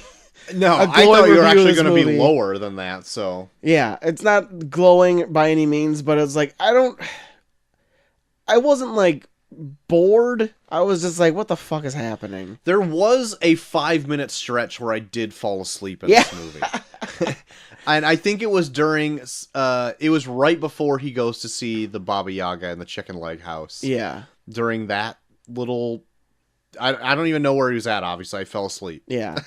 But I don't remember much of it because somebody brought up something. I'm like, I don't even remember that. So I must have been dozing off. Yeah, I think he was there was a scene that was so fucking weird where when he first meets up with the Blood Queen chick, and he like she shoots like some kind of weird needle in her neck and then like poisons her, and they're like, oh fuck, well in order to save her we have to go to this island, where I'm like, what? And then it cuts to they go to this island, and then this fucking dude they raise from the dead like fucking cures her. Yeah, it's Merlin. That was Merlin? Yeah. Okay. Where I was like, what the fuck are they doing? Yeah. And then that's when he tries to get him to grab Excalibur for the first time, and then he's like, no, and then he's like, well, fuck, I'm gonna die again. Yeah. And then like right when that happens, and they're like, we gotta go back to England because shit's going crazy. And they're immediately back in England after being on this remote island. Right. Where it's like, how the fuck did you get here? Yeah. Like everything is just so like you said, so breakneck, where you're like, yeah. How did this lead to this? It like I told you, it was just all the storytelling about this is like and then. Yeah. And no scene leads to another scene. It's just and then Hellboy did this, and then Hellboy did this, and then Hellboy did this. Mm-hmm. Or it's like, what the fuck is happening? I know, man. So there you go. There's 2019 Hellboy. Yeah. In a handbasket. Yeah. Save yourself. I think I made that joke already. Sometime. So let us know on those social medias if you saw Hellboy. Mm-hmm. What'd you think? Did you have a differing opinion? Yeah. Did you like it? Yeah. We want to hear from you. Yeah, let us know. Are you a big Hellboy? All the stuff in this that they did that not bother you because you're not like a huge Hellboy fan in general? You just like to see an action-y type movie. Yeah. Let us know. Let us know. Do that on the social medias. Let us know. We'll give you all those links at the end of the show. Yeah. So is there anything else you've been into, JT, besides some Hellboy? Well, I watched the... Oh, shit. I just dropped my phone really hard. I watched the Melissa McCarthy film, Could You Ever Forgive Me? Oh, that was up for an Oscar, about the woman that was forging a bunch of famous authors' letters to make money and shit. Yeah. And it was pretty good. I liked it. Okay. quite a bit. Like, especially for a Melissa McCarthy movie, like, she plays, like, a really serious performance in this. Okay. And I dug it. And Dig especially in the,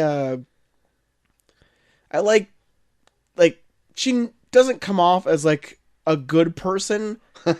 Okay. but it strikes you as, like, one of those people where it's just, like, they're almost kind of, like, doomed.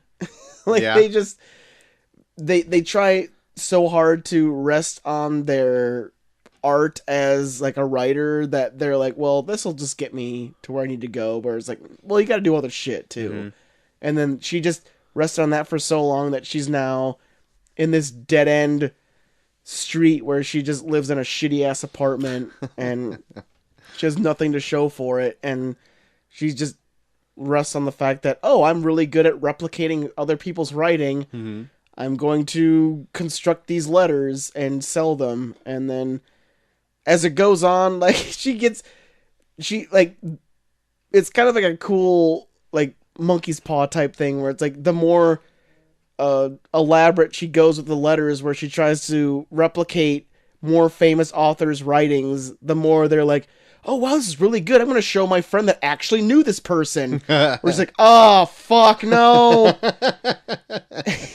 where it's like, but like shit like that, where it's like she just keeps going, like even when she's digging herself the deepest hole possible, she still keeps going. And Oh no. it, like, if you like movies like that, I suggest checking it out. Okay. It's a good movie. All right. And also saw, I know you're looking forward to this, Troy. I saw the season premiere of Game of My Thrones. save. GOT. I know. I was telling people to make sure they told you that they were watching, because I know you're the biggest fan of it. Yep, that's right. Yeah. Like, I want to see how this turns out, but in all honesty, that first episode, I just think when shows get really popular, they just really suck. Why is it all up its ass or something? It's not up its ass, but it's very fan servicey. Like, Okay. I don't know. I feel like Breaking Bad did this a little bit when it was started getting super popular, where they would take these weird reaction breaks where they just kind of like look at each other like, huh? Where it's like,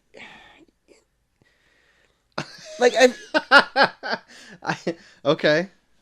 like, I don't know. Like, do you ever see that where, like, when something is really popular, like, it feels like they kind of go on a different beat where they'll do things and they'll actually pause for a reaction? Maybe.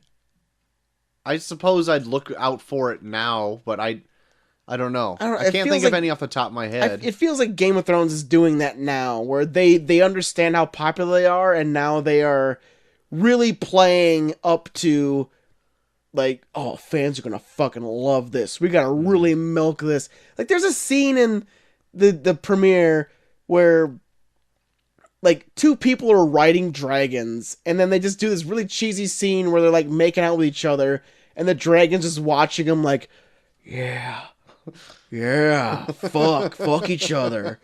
Where it's like, this was a show about, like, whole entire families being stabbed to death. Yeah. And now it's turning into this dragon is anticipating watching people fuck in, like, an almost childlike blockbuster movie manner. Where you're like, Strange. yeah, it's getting, I feel like properties can get too popular for their own good, where it's like, well, now we have to play to a mass audience as opposed to tell the story we wanted to tell. So I still want to see where it goes. I'm pretty sure with what they're doing now, it's just going to end up being this big, like, fan love fest to try and, like, appease everybody. Yeah. But I'm still hoping there's some depressing shit in there All right. to stay true to that Game of Thrones style fashion. Good. Like, some good people need to get fucking murdered soon, or I'm gonna be pissed. All right. Sweet deal. That it? I'll say that's it. Yeah, I can't think of anything else. Do. That'll do. I really didn't get much into anything. We already kind of brought up me doing my fishing adventures earlier in the show. Other than ingesting a ton of other Hellboy things, that's pretty much all I've been into this last week. So you're looking forward to doing something else. I kind of am, yes. I read a lot of Hellboy and watched a lot of Hellboy over the last, I wouldn't even say week, over the last like 3 or 4 days. Fair enough. So I've seen a lot. I read a lot. Some good, some bad. So there you have it. So I just been into a bunch of Hellboy stuff. So if you like Hellboy, hit me up on the Twitters. I'll talk Hellboy with you. There you go. So that's it. I think it's gonna be it, JT. Good. I guess one thing I do want to add in there is that we did a WrestleMania recap this last Monday. Received fairly well. Yeah. I've seen a lot of positive feedback to our surprise. So maybe we'll sprinkle in a few more wrestling episodes for Monday eps. There you go. Maybe to hit up the big events during the year. Yeah, the big 4. Yeah. That we found out earlier. Yeah. I thought there were 5, and then when I actually counted them out, there were 4, and then I felt dumb. So we'll get Coach Havens back. He loved being down here. Oh, yeah. So we'll get him back on the show. Sounds good. Very good. But, JT, if people want to talk to you about how they did or did not like the wrestling episode, where could they do that? Well, by all means, brother, check me out at Bucky Furman on Twitter, also Bucky Furman on Instagram, and him, Bucky Furman on Snapchat. Troy. Talk to me at Troy to the Max on Twitter. Hit us both up at Review Pod on Twitter. You can listen to us on a multitude of platforms. We have our hosting site, reviewpod.podbean.com, as well as Google Podcasts, Stitcher, Spotify. You can find us probably on Alexa devices. If you will. We also are on Apple Podcasts, and if you listen to us there, you can rate and review us.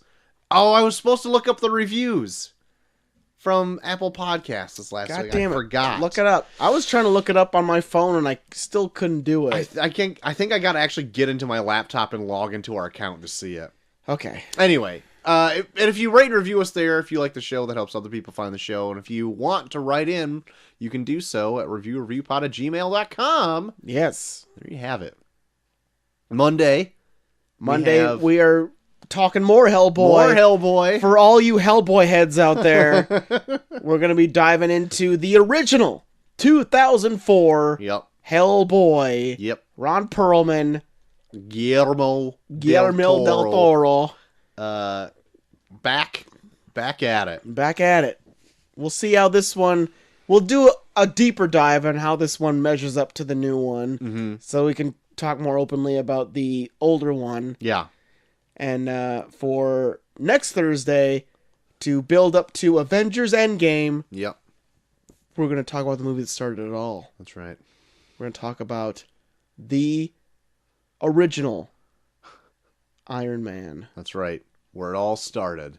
Where just the small seed of what was the MCU was planted to grow into the giant tree that will be Avengers Endgame. That's right. Could you imagine if we just did all the all the Marvel movies up to Endgame for the show? All right, that's what we're doing, guys. No. I'm